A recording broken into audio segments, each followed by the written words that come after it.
ناظرین کرام، رمضان المبارک کی مناسبت سے فقہ نیوز کی فقریہ پیشکش درس پنجم محترم طارق نور الہی تبو کی روزے اور صبر پر عمل و اجر کا باہمی تعلق بیان فرماتے ہیں۔ روزہ صبر کی عملی تصویر ہے جو نفس پر قابو پانے اور اللہ کی رضا کے لیے خواہشات ترک کرنے کی تربیت دیتا ہے۔ صبر کے بدلے ملنے والا اجر بے حد و حساب ہے۔ آئیے ناظرین مختصر بیان سنیے۔ اللہم صلی علی سیدنا و مولانا محمد وعلی آلہ وصحبہ اجمعین۔ قال النبی صلی اللہ علیہ وسلم الصوم نصف الصبر او کما قال النبی صلی اللہ علیہ وسلم۔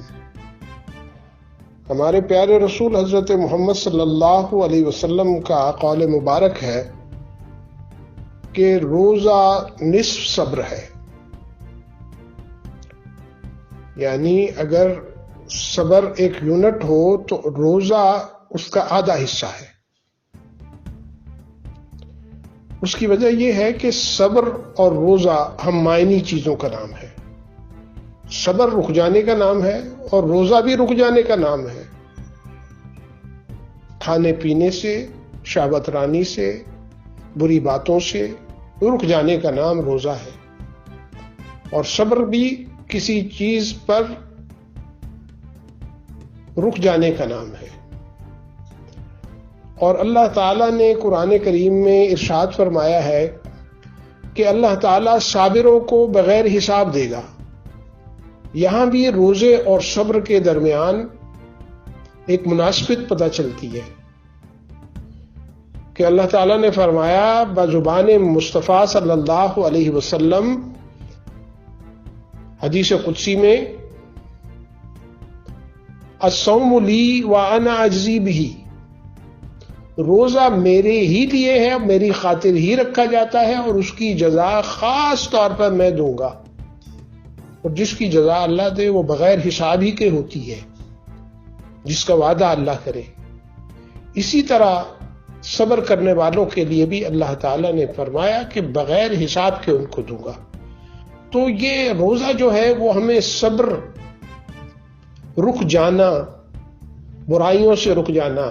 اب آپ یہ دیکھیے کہ روزے میں ہم حلال چیزوں سے روک دیے جاتے ہیں۔ فجر کے بعد سے لے کے فجر کی اذان سے شروع کر دیجئے اور مغرب کی اذان تک ہم ہر جائز چیز کو ہاتھ نہیں لگا سکتے،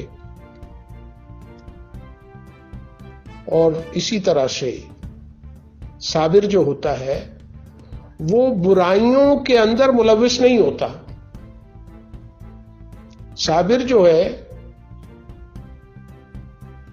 وہ ایک بڑی اصطلاح ہے، بڑا اس کا کانسیپٹ ہے، اور روزہ بھی جو ہے وہ ہر چیز کے اندر برکت ڈالتا ہے، ہماری صحت کو اچھا کرتا ہے ہمارے رک جانے کی وجہ سے، ان چیزوں سے ہمارے دماغ کو اچھا کرتا ہے بری سوچوں سے رک جانے کی وجہ سے۔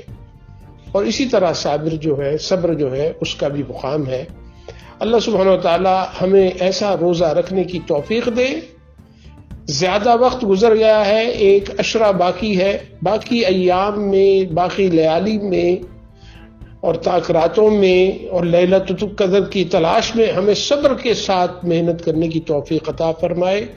آپ صلی اللہ علیہ وسلم آخری عشرے میں پوری تندہی سے عبادت کرتے تھے اور اپنے گھر والوں کو بھی اٹھاتے تھے کہ تم بھی نماز اور اسی طرح سے عبادات کے اندر اپنا وقت جو ہے وہ استعمال کرو۔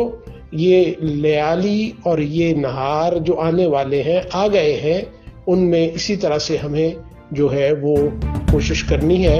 اللہ تعالیٰ مجھے اور آپ کو اس کے اوپر سچے دل سے اور اطمینان کے ساتھ جو ہے وہ عمل کرنے کی توفیق عطا فرمائے، تاکہ اللہ سبحانہ و تعالیٰ کی رحمتیں، اس کی شفقتیں اور اس کی نعمتیں اور اس نے جو وعدے کیے ہیں وہ ہم سب کے لیے پورا ہو۔